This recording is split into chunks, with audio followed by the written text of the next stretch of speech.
Welcome to episode 25 of Echoes from the Arena. We're entitling this one The Specialization of Sport. We're going to talk some baseball, and we're going to talk about. Oh, I have some guests here. I have two guests who just. Oh, there's Zoe right there behind me. She's got her pajamas on. Um, Oh, nice. we're going to talk about specialization of pitchers, and then I'm going to introduce something that Dad doesn't know anything about.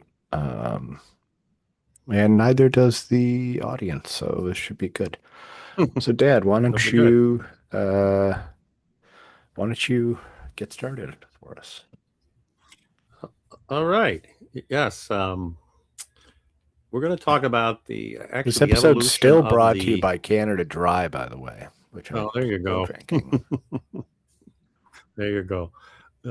Yes, this episode is entitled "Specialization in Sport," Mhm. and tonight we'll be looking at baseball. And down the road, we might be looking at other sports and their specialization, which Mhm. obviously NFL and what have you. There is specialization now. But in baseball, we're going to talk about the reliever. Mhm. Um, the reliever is pretty much it's broken down into six eras. So the opening era, going way back until the latter part of the 19th century and the early 1900s, the relief pitcher was kind of a thought only when a starting pitcher could not go on. Either Hurt. he was hurt or he was really stinking up the joint. Mhm. And a manager might, if he's stinking up the joint, a manager might make a change. Okay. But that's Right. really the only time that a reliever would have been used in that era. The thinking is finish what you start. So you basically you pitch your 9 innings or whatever. If you're going to Mhm. extra innings, you pitch extra innings. Um, 1918, for example, Babe Ruth pitched an entire World Series game, including extra innings. So that's the way. That's the nature of the beast back in the at the early part of baseball history. So now moving into the emergence of the reliever, um, they showed up in the 20s from 1900 basically into the 1920s. The very first reliever of mention who actually was a specialist. Mhm. Interesting name. Go His on. name was Furbo Marbury, and he played for the Washington Senators in the 20s. Oh, Furbo. And he pretty much made his living coming out of the bullpen. And right there, with Mhm. his role on the team, it really started the era, I guess, of specialization, especially in Mhm. the bullpen. 1930 to 1960s, we had an era called the fireman era. The word fireman obviously coming from the fact that this particular pitcher needs to extinguish rallies in high pressure situations. Okay. Two pitchers of note were both Yankees at one time, Joe Page and Hoyt Wilhelm. Hoyt Wilhelm made a living with the knuckler, and he was very successful as a reliever, and is the first reliever, and I believe it was 1985, to be elected into the Baseball Hall of Fame. He and in those days, a fireman, so to speak, could come in as early as the sixth inning Oh, there and was a pitch rule? multiple innings. Pardon? Was there a rule? No, there's no rule, but the That's what they were doing with you would them try then. to get your starter at least through 5 innings, and then Yeah. he could come in the sixth inning. But once again, as far as he's a specialist, but he many times would pitch the rest of the game. So Mhm. he would pitch multiple innings. Okay, and moving on to whoops, where I lost my notes. Okay, I need my notes, Matt. Okay, here they are. I can't Okay, help you with that. 1970s to Yes, the this is 80s. when I think we started seeing some people whose names we may start to recognize. Yes, this was the rise of the closer. Okay, Right. so now you've got a player on your roster designated as a closer, which means he Hmm. most likely will only pitch the ninth inning. However, he could pitch multiple innings. Two pitchers of note, which I'm sure some of the listeners have or viewers have seen play or heard of, was Hmm. Raleigh Fingers, who pitched for the Oakland A's, Yeah. and Goose Gossage, who ended Mhm. up his best years would have been with the Yankees. He was their closer in those teams. They won the series against the Dodgers, Mhm. the Billy Martin era as manager. The Goose would come in and basically had one pitch. He had two pitches. He had a fastball and he had a changeup. Didn't throw any breaking balls or sliders or what have you. Okay, by the 80s, managers are becoming uh, very anal with regards to the closer pitches the ninth inning. He Mhm. closes the game. He closes the game. And Matt, you mentioned when we were talking about this, the guy who really put his mark on what a closer is, Hmm. and that is Dennis Eckersley. Eckersley, Right. the Eck, who pitched for numerous teams. I know he started with the Indians. He finished with the Red Sox. He might have had some other stops along the way, but he was pretty dominant and very successful. Um, so bullpen specialization to the present. The closers handle the ninth inning, but we're going to talk about this a little bit later on. Um, and then, as you mentioned when we were speaking about this, Maddie, there's designated pitchers on the staff who are setup men. Well, they're actually not setup men. They're actually one pitch is the seventh inning, another pitch is the eighth inning, and then your closer comes in and closes the deal. Well, the eighth is, I always knew the eighth was a setup man. Um, yeah, and it was at one time, but just like everything, it's evolving. Right. So now you're seeing the thing is today is that you know, pitching staffs and managers and pitching coaches are very very tuned into pitch count Hmm. because they're figuring you as a pitcher has only so many pitches in your career, and you kind of feather the prop now and then. So they're on this 100 pitch count. Mm. So once you get into 100 pitches, which you might get you into the sixth inning, you'll need a competent seventh inning pitcher, and then your Right. eighth inning, which you can call him the setup man, and then your closer. Lefties are all. There's also teams also have lefty specialists, Mm. which they would bring in to pitch to one batter. Can't do that right now because of the rule change. You have to pitch to at least three batters. Yeah. But if But you're, for that's been a more example, recent change. yeah, that's a recent change. But I'm just using for an example, you know, Yankee Stadium. Mm. Okay, short right field. Right. Left-handers are valuable, Yep. and a lot of times I know, especially for the Yankees, their closer's a lefty. So, and one picture of note. Who, speaking of the Yankees, Mariano Rivera, who holds the record now for most saves in the Hall of Fame. Um, basically had a plethora of pitches, but he really utilized his cut That fastball. cut fastball. Yeah. Yeah, that would break in. I believe it breaks into a righties, Oh my goodness. and it breaks late. So you're standing there, and all of a sudden the ball's on you. So, Hmm. uh, so there you go. So that's a little capsule history of the reliever in baseball.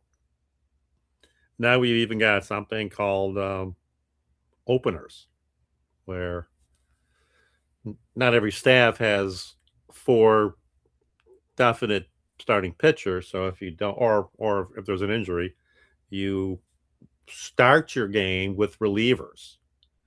They get through usually 2 innings, and then you bring in a long reliever who might be able to get you 4 innings or what have you until you get to your later innings.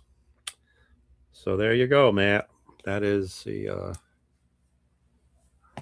history of brief history extremely brief history of the of the reliever. Yes, yes. But we're going to talk about some things. I don't know if you want to jump into what you want to say, or if you wanted me to continue with this conversation, because we've talked about what I want to talk about before. Mm-hmm. So if you want me to talk about that now, I can, or you can jump in with what you want to do. Yeah. Well, I've got something a little bit off that beaten path. So if you want to discuss a little bit more about the baseball aspect, Yeah. With regards to relievers, mhm. a few years ago, I believe it was 2019, was it, when the Cubs won the series? When they beat the Indians. I think they were still called the Indians then. And Joe Madden was the manager of the Cubs. Oh yes, we talked about this. And there was a time, and David Cohn brought this up. I believe he brought it up on a Yankee broadcast when he was doing the Yankee games. But what Madden did was bring in his closer earlier in the game. Hmm. I believe it was the 6th or 7th inning. It was late in the series, and the Cubs needed the win, obviously. And they were in a situation where I think bases might have been loaded, and it was a critical time of the game.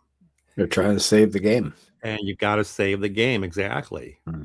So Madden decided then to get his closer in, who was Aroldis Chapman. And I know even Chapman was kind of going, you could see him in the pen kind of wondering what's going on. Why am I going in on this early? But the thinking is you bring in your best player, your best reliever, To give yourself a chance to win the game still. Yeah, exactly. So that's a theory. Joe Madden, I obviously used it. It worked. They won the series. They won that game, by the way, and they won the series. And David Cohn, throughout that following year, he was on a mission to really get, start thinking a little different, start thinking outside the box. Baseball was so predictable where you got this guy pitching the 7th, this guy pitching the 8th, this guy pitching the 9th and closing. But what happens when bases are loaded? You need an out, or you need 2 outs to put out a fire and to, like you say, potentially save the game. So you put the ball in your player's best, and you put the ball in your a pitcher who is trained to do that. So different way of thinking. I'm sure a lot of managers have their doubts, and baseball is a sport which is very traditional. Very hard to change the thinking. Hard to change. Yeah, hard to change. They do use analytics a lot. Mm-hmm. They look at matchups. We just had. I don't know if you how much of the NFL draft you just caught, but I think when it comes to using analytics, first 2 rounds. Okay, when it comes to analytics and using analytics to pick players, I know the NFL has their combines and what have you, but I really think baseball. If you go back to like the what's his name, Billy Beane. Mm-hmm. Well, I have a little bit on him, and the way he picked players, it works. It definitely works. So, and baseball has, you know, back in the day was very rudimentary analytics, but it was used. So it's hard to break well, I shouldn't say bad habits, but it's hard to break habits. Mhm. But there you go. But So I had a little bit of something on Billy Beane, actually. oh, good. I wanted to touch on a brief history of advanced metrics in Okay. sports. Okay. But a lot of this revolves around baseball initially because I think, well, the old timers who sit at the ball games and fill out their own scorecards and Mm-hmm. stuff. Mm-hmm. Mm-hmm. Kind of feel like that's kind of where this started. But have you heard of Bill James? I have not. No. He's Bill James coined the term sabermetrics, Okay. and that's after the SABR, SABR, the Society for American Baseball Research. Okay. So he essentially rebuilt the analytical foundation of the sport from scratch. Runs created, win expectations, defensive efficiency, the concept of wins over replacement, so replacement level. Mm-hmm. This was all created by Bill James, 1977 through the 1990s. He was working as a night watchman at a pork and beans cannery in Mm. Kansas. Started self-publishing his baseball abstract in 1977, Mm. and he coined the term sabermetrics, which I think we still Okay. use. Um, so for roughly 2 decades, James and kind of his followers, or I guess his disciples, a couple different people, a gentleman named Pete Palmer, John Thorne, Craig Wright. They kind of operated as outsiders. Front offices ignored them. The society's annual conventions were a few hundred guys in a hotel ballroom arguing about different factors. Mm-hmm. Mm-hmm. So then 1998 comes around. Um, for those that saw Moneyball, this will be um, somewhat familiar to you. But so Sandy Alderson, the A's GM through the 90s, was the first executive to systematically apply sabermetric principles. Okay. He read Bill James, baseball abstract, um, and internalized the on base percentage as gospel. Started building the Oakland system. When Beane took over as the GM in 1998, he inherited Alderson's framework and pushed it further. Okay. So here's the context around that for those that don't know. And, I had forgotten some of this too. The A's had one of the lowest payrolls in baseball, Right. somewhere around 40 million at the time. Right. The A's or the Yankees were spending north of 125 million at the time. Right. Granted, Right. these numbers have all grown exponentially. So Bean's insight was sharpened by one of his assistants, Paul DePodesta. He was a Harvard economics guy. I think he's played by why can I not think of his name now in the movie? Jonah Hill, Oh, okay. I Okay. think. Um, so he said that the market was systematically mispricing baseball skills, basically. Teams overpaid for batting average, stolen bases, and visible tools, and they underpaid for on base percentage, particularly walks, and they wildly overpaid for closers and underpaid for non-save relief work.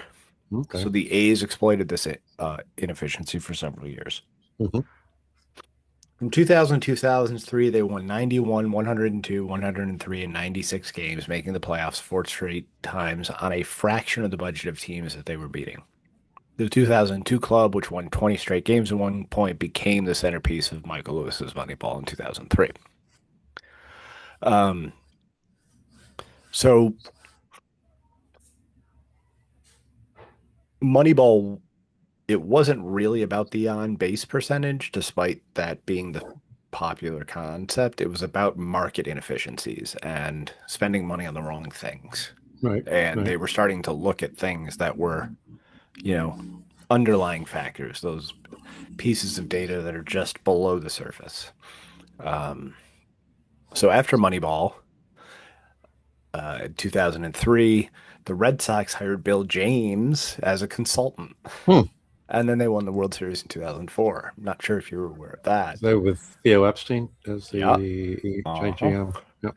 Yep. So the guy who started working as a night watchman at a Pork and Beans cannery in Kansas in 1977 was then hired in 2003 as a consultant by Theo Epstein, and the Red Sox won the series a year later, ending the 86-year curse. Boston front office ran an analytics first organization with championship level resources. That model proved that sabermetrics worked when paired with money, not just as a Hmm. poverty workaround like the A's were using it for. Right. Right. By 2010, teams had analytics departments. The arms race shifted from whether to use data to which data. Hmm. This is where we've talked about spin rate, pitch level tracking.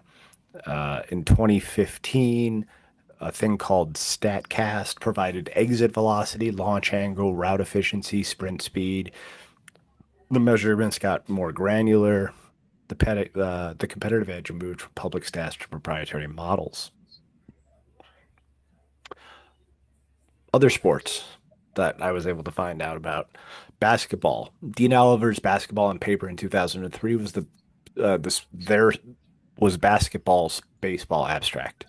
Hmm. Daryl Morey took over the Rockets in 2007 and Right. weaponized the three-point shot based on simple expected values math. A Hmm. 35% three-point shooter outproduces a 50% mid-range two Hmm. shooter. The mid-range jumper is now functionally extinct at the NBA level. Morey's name became a verb.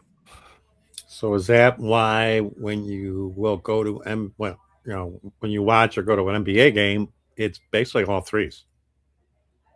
Yeah. A It's it's 35% it's three-point shooter dribble the ball, he will dribble the ball in. outpace a mid-range jumper guy. You don't see Interesting. a lot of guys shooting mid-range jumpers. No, you don't. You're seeing threes.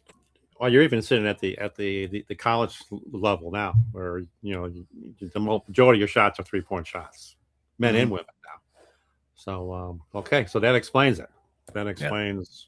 And that also explains, I think, why Daryl Morey got multiple jobs. Like he got fired as GM and he got hired right away. So he Um, started with the Rockets. Started with the Rockets. I don't know where he is now. I know he was with the Sixers for quite a while. I could look it up, but I don't feel like it. He's probably with a team that's winning, Yeah, yeah, let me look it up or now. one of the better teams, I should say. Oh, a winning team, yeah. Who is Daryl? I'm curious if Bill James. That's the name, right? Bill James. He's still the president of basketball operations for the Sixers. No, is he? Okay. Yeah. Um, just to just to regress on what you were talking about. I'm wondering. I don't know if you have the answer or not, but we can find it out. Mhm. If when Epstein went to the Cubs and won a series, We're talking about Theo, right? yeah, yeah, yes, Theo. We when he went to the Cubbies and won a series, Mhm. I wonder if the other guy was there Oh, that's a good also. question. That's a good question. I don't know. Because again, he's successful in two places that struggled for forever to win the series. Yeah. He did it in Boston, then he did it again in Chicago. So, Interesting. other sports. So hockey came later and came with a lot of data. Corsi, shots attempted for and against, emerged from the blogosphere around 2007, invented by an amateur named Tim Barnes, who named it after a goalie coach he liked. Jim Corsi, maybe. Yeah. Uh, Fenwick, expected goals, zone entry tracking followed. The NHL is probably the most resistant of the four major sports to do public analytics, partly because hockey is genuinely harder to model. Small sample of goals, high randomness, fluid possessions. The Leafs hiring Kyle Dubas in 2014, which is a dubious moment because he didn't turn out to do very well, but he did bring full analytics staff through public data, all that jazz. Is there Although, a stat? Is there a stat now that you mentioned hockey that mhm, regarding when you shoot instead of carrying the puck in, you dump it in, you shoot it mhm, in. Is there kind of a stat that how many of like those retrieval shoot ins? rate. Well, retrieval rate, I guess, and resulting goals. I Mm. mean, Well, not that the goal's gonna be instantaneous, but if you shoot the puck in, and you retain possession, you retain possession, and and the and puck eventually doesn't leave the score. zone, and you eventually Yeah, score. Yeah, so I'm it's a wondering if good there's a point. stat for that because I'd be Hold that interested thought. because Hold everybody that. does it. And I Hold that don't know thought. I how. don't have an answer Okay, for that, but hold that thought. okay. As far as football, Football Outsiders launched DVOA, which I believe is like the defensive value. In early 2000s, the Eagles, excuse me, under Howie Roseman and the Ravens have been particularly analytics forward. Fourth down decision making is the most visible public shift. I think we've seen that across the last even Mm-hmm, 10 years. mm-hmm. Coaches now go for it on fourth and short way more than they used to. Um, I will say that Football Outsiders also said that Josh Allen was a caricature of a quarterback um, prospect. Mm-hmm. So perhaps they're not the geniuses that they thought they were, but they did bring some things into the public lexicon. And then lastly, at least as far as other sports are concerned, and this is in hockey as well, but soccer had expected goals. So XG, lowercase x, uppercase G, became popular around 2013. Liverpool under Michael Edwards built championship caliber roster using analytics driven recruitment, peaking with the 2019 Champions League and 2020 Premier League titles. But so you were asking about hockey and specifically what now? Well, hockey is an interesting sport, which you mentioned when you were describing it because of the fluidity of the sport. So Ken Dryden Hmm. wrote a book called The Game. I Right. don't know if you read it, but No, I've heard of it though. very good book. Pretty much explains the game and the nuances of the game and the fact that you know the Hmm. possession time, that a puck is on a player's stick is very minimal. Right. Um, so it's hard, I guess, to with hockey because and I guess soccer could be the same thing. It changes possession a lot back and forth. But Mhm. my question was: is there an analytic if instead of carrying the puck in the Oh, zone, yes, yes. You would I'm ask dumping about it or not retrieval dumping it, rate. I'm shooting it in. Yes, is It's there like a retrieval retrieval rate? rate to score conversion of some Mm-hmm. kind, and I don't believe there is, but I'm gonna pull up Okay. my notepad because I do want to take some notes. All right. Um, okay, so I have something to show you. Let me see if this will work. We are still recording. Let me share this. I'm hoping it does. Let's see.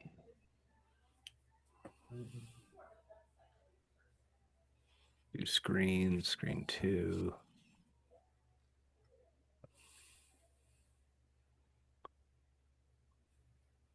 Can you see this? Wait, what are you Yeah. saying? What are you showing Oh, now? hold on. I don't see anything. No. How about now? Mm, Grit, the the gritty, Yes. the Okay, gritty. so Yes. allow me to introduce Grit, Okay. which is the gritty roll impact tool. So Okay. this is a statistic, an advanced statistic measuring physical and contested play. Okay. So the data that I'm supplying here is from this past regular season. Whoops. All right. So we talk about plays a heavy game, plays the right way, high compete level, hard to play against, finishes his checks, goes to the dirty areas. And a lot of those things have a, so like finishes his checks, obviously hits would be a good indicator of that. Mm-hmm. But we Mm-hmm. don't have something that really captures all of these things combined um, to quantify players that are harder to play against. Do we? As far as you know, We we don't do know. not. Not Yeah, that we do not. not that we know of. So things like plays a heavy game, high compete level, goes to dirty areas. We have goals, we have assists, we have plus minus, we have Corsi, we have expected goals. We've solved all those, but grit lives in scouting reports and color commentary. So it brings the same rigor to physical play, is what Hmm. we're trying to quantify here. Right. Right. So hits thrown, block shots, fights, penalties drawn, contested puck, defensive zone face-off wins, and takeaways in high danger areas, game-winning goals, late tying goals, and roughing boarding penalties. I believe cross checks have been backed out of it of the model because they're more of a uh, lack of um, what's the word I'm looking for? Cross checks show a lack of control. Okay. So you're not. So Lack of if we're discipline. Yeah. lack of discipline, thank you. So these events, game-winning goals, Right. game-tying goals, late is considered to be, I believe, third period in this case. Okay. Penalties drawn, fighting majors, physical minors, roughing, boarding, charging, takeaways in high danger zones, but also takeaways anywhere else. Right. Hits taken, defensive zone faceoff wins, hits thrown, and block shots. These are 11 positive weight events weighted by their strength. I'm not showing you the weights because that's part of the The takeaways is a stat. That's a stat they've used, right? Because recently. Josh Doan is one of the high has one of the higher takeaway rates in the league Yes, and for the regular season. we'll look a little bit at the Sabres and how they went through this in a moment.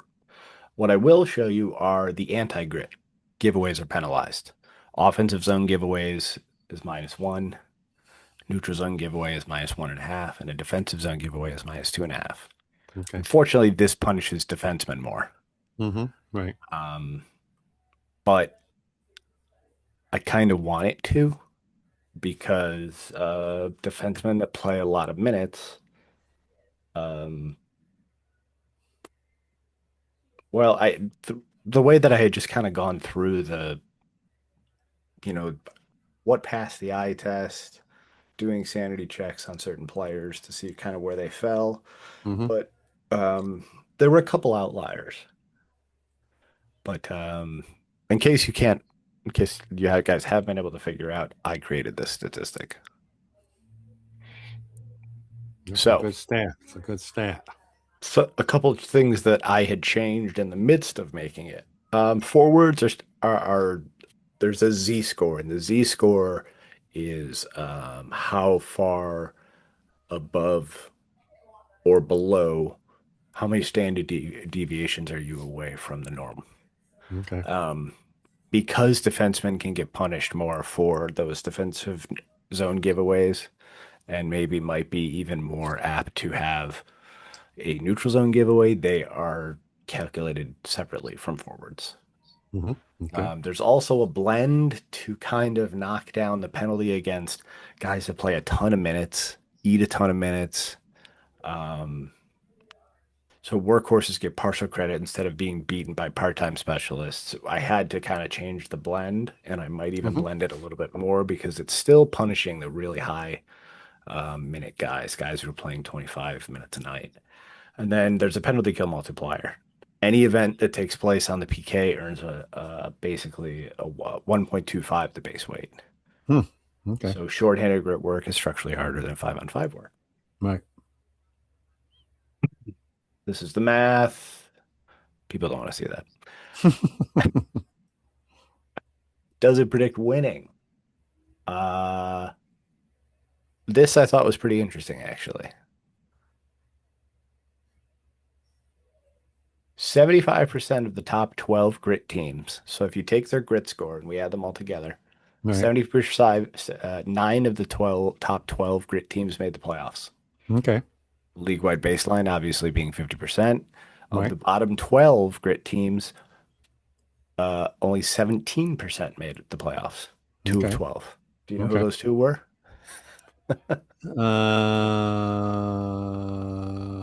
Ottawa, is Ottawa one of them? Nope. Boston, No, actually, Boston's one of the higher grit teams. another one of the higher ones. You'll Who be else? surprised. Huh. Edmonton. No.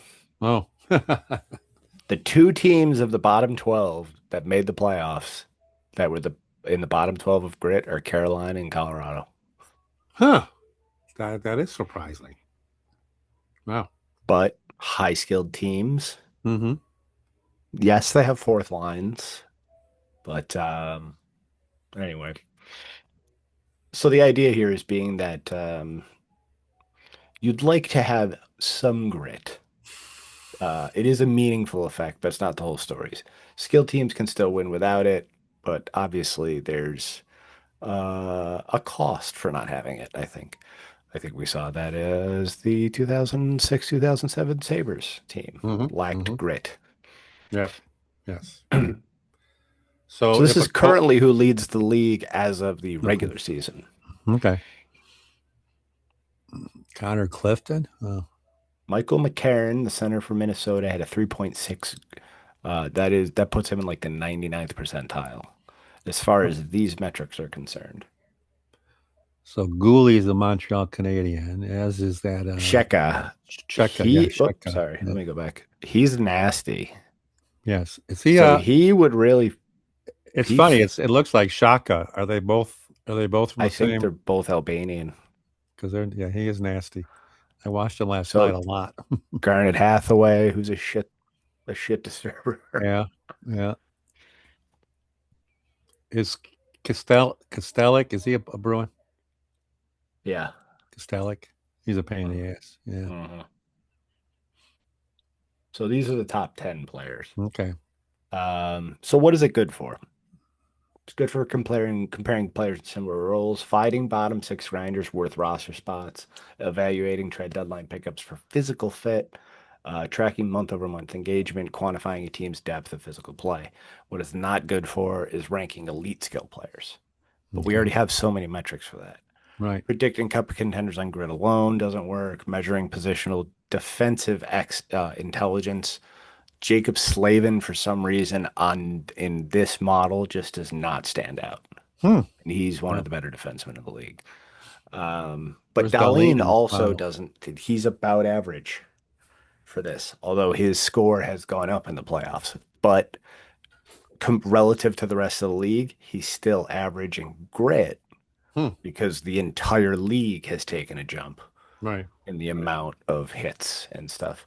So I took a look at some Sabres after my latest updates to the model. Hmm. It's not good for evaluating shot suppression or zone exits, although that is a good one that I think I would like to look into. Right. Um, so the event counting can't see prevention. The defenseman whose stick position prevents plays, generates no events. Possession style teams, Carolina and Colorado rate poorly despite being elite. There's no on ice context. We see what each player did, but not what happened around them. Players who create space for teammates get no credit. I don't know that that's what the model really should be trying to do. Hmm. Um, Quality of competition, I would be interested in looking at, but the Right. problem is that the data is not reliable. It's very flaky, and when I go to scrape it, it only scrapes like half the games, and Hmm. Yeah. I don't want to do that. And then there is a scorekeeper bias. Hit in event tracking varies by the arena. A player at a generous rink or at home will rate higher than the same player elsewhere. Hmm. So, gritty roll impact tool. Grinding events tracked from Raw NHL play-by-play. It's role aware. Forwards and defensemen are scored separately. Impact focus blends rate and volume, credits clutch and nasty play. Okay. And it's tested 75% of the top 12 grit teams made the 2026 playoffs. Oh, neat. That's across Okay. 1,312 NHL games. There are 578 qualifying players and 14 tracked event types. There's only 578 qualifying players because there is a minutes threshold. You have to have played at least, I believe, 450 minutes total on ice.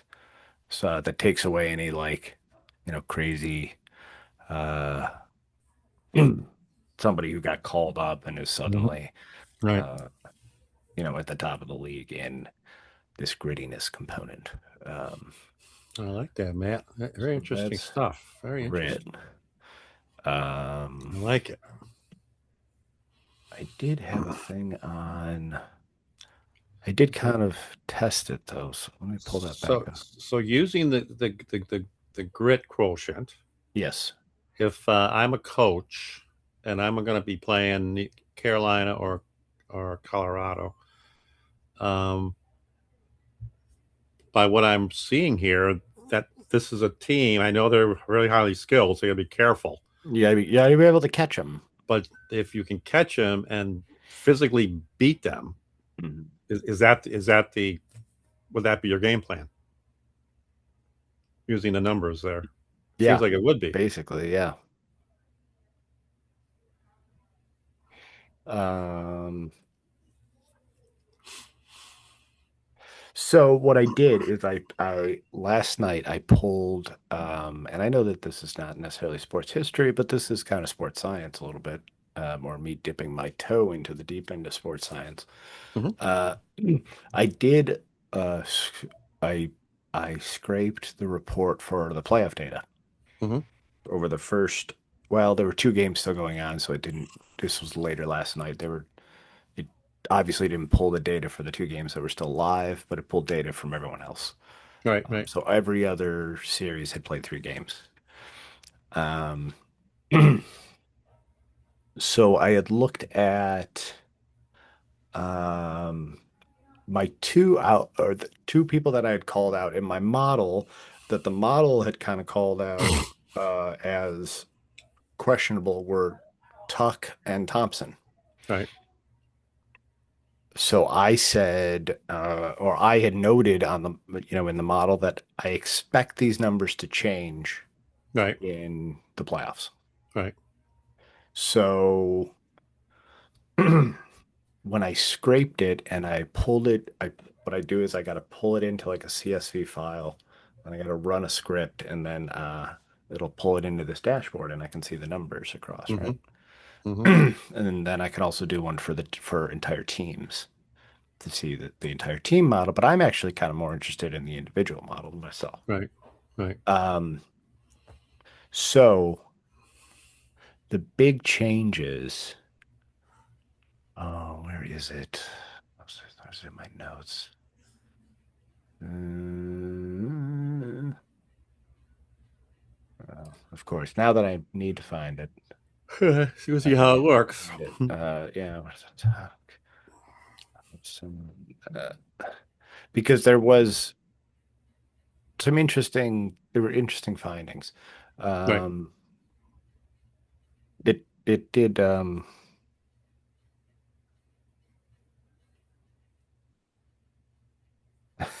Yes, I did. Zoe was on the podcast. Oh, Zoe's still on the podcast. You see her butt right there? Yeah, yeah. Yeah, Hmm. she's such a little butt.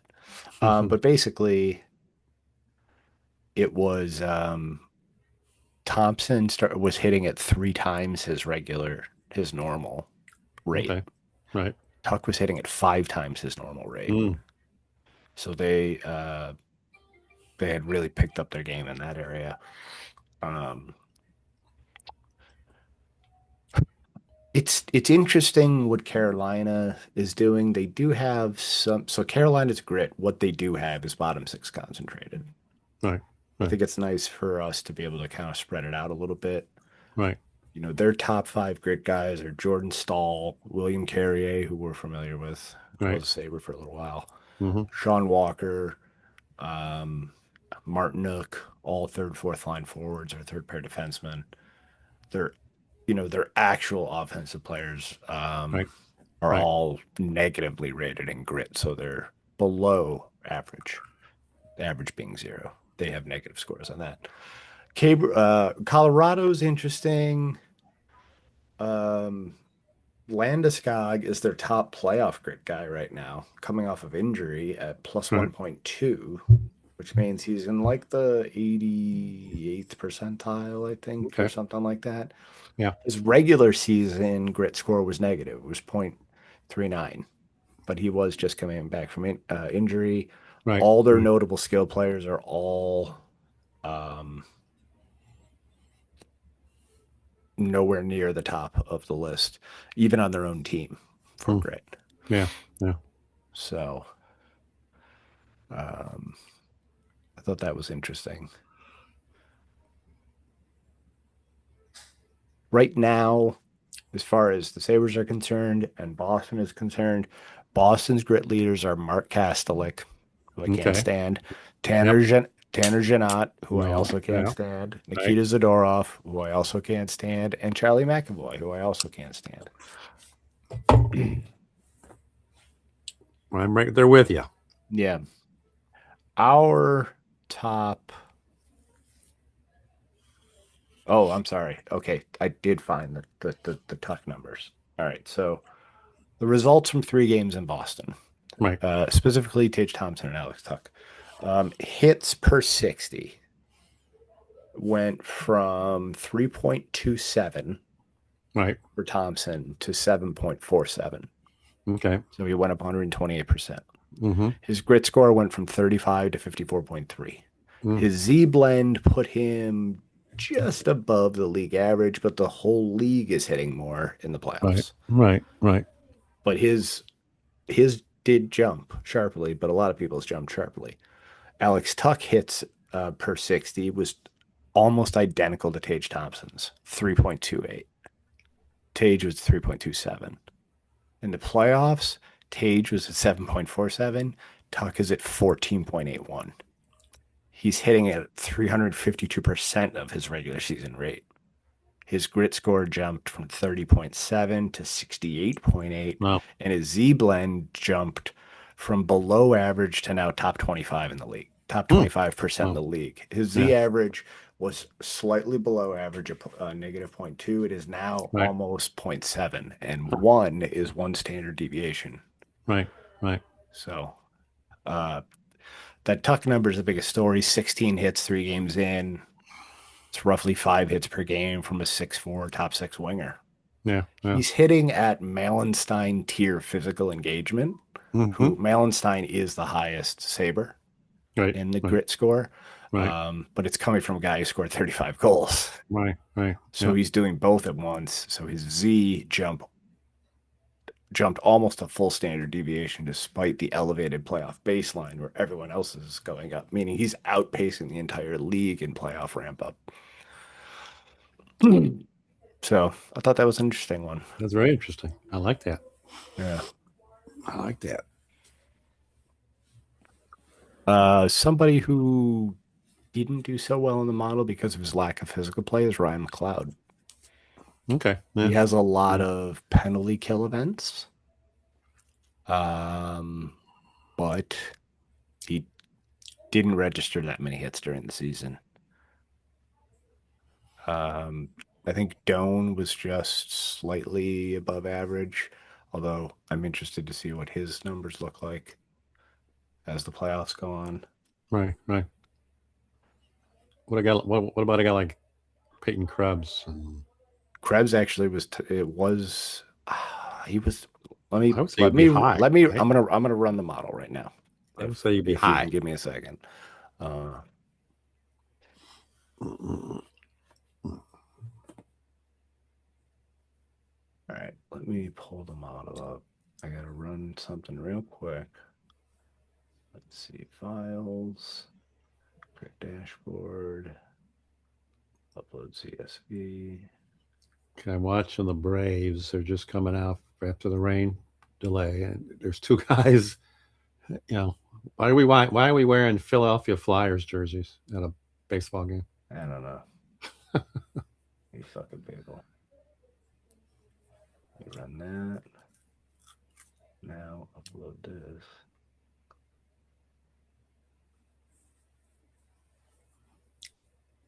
Hmm.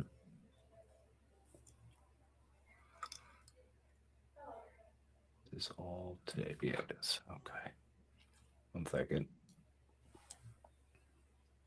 I know this is a great pod, me just talking to myself. There we go. That there. Python file. Run that. I got it on the dashboard. Upload. And there. Okay. Let me blow this up. Okay. And I'm going to share my screen again. Can you see this? Mm-hmm. Yep. All right. This is, yes, this is regular season. Forwards. Who'd you ask about? Krebs? Krebs, yeah.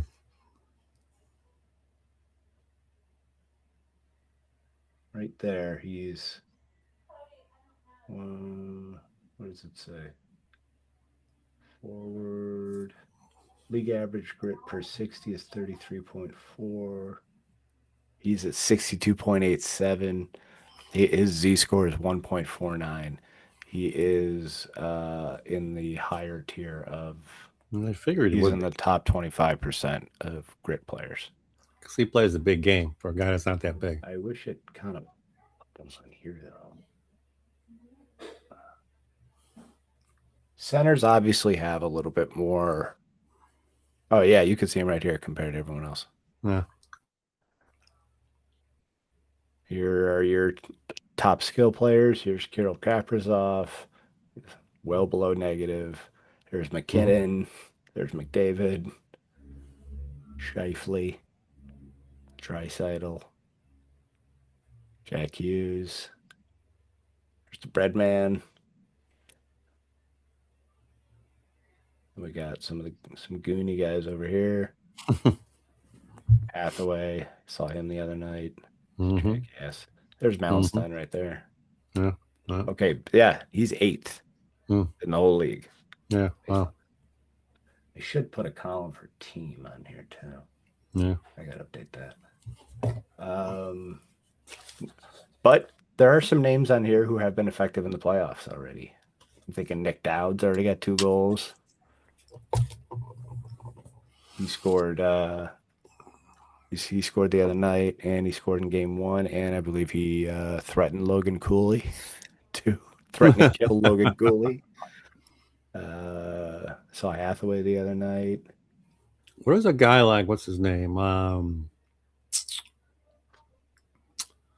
Montreal Canadian. His name's escaping me. The American. One of their top scorers. Oh, he's going to be down here. He's going to be down low. Yeah, he's going to have a low score. You're talking about Caulfield? Yeah. Yeah. Yeah, I don't Caulfield. know that he has a lot of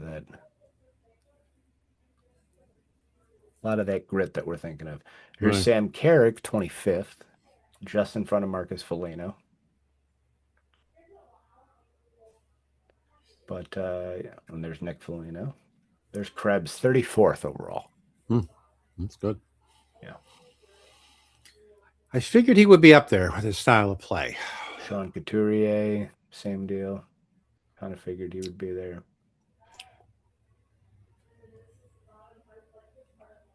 But it is pulling out, the guys I would expect it to. Let me look at defensemen.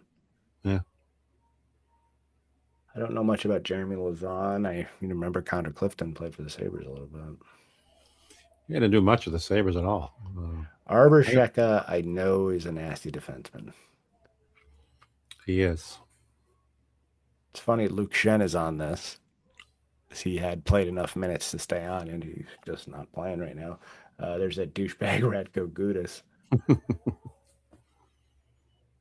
Yeah, the names here are certainly Eric Cernak. Can't stand him. Yeah. But anyway, hey, there's Logan Stanley, 26th. Samuelson, 24th. They're gritty. They play a gritty game. That's what you got to do. You got to have those grinders on the team. You really do. So part of the problem is still that a player like Darlene, there's Quinn Hughes, there's Zach Werenski, surprised Cedar doesn't have more. He hits quite a bit. Cal McCarr. But anyway, Darlene, he's still his minutes are still kind of eating up some of his score, so I have to figure out a way to balance that a little bit better, Mm. maybe. Yeah. Yeah. But anyway, that's grit. I like that. Okay. Well, it's important that we got. Yeah, I think what we're showing, and it is part of sports history because it's the evolution of sport, and it's the fact that we're using uh, data.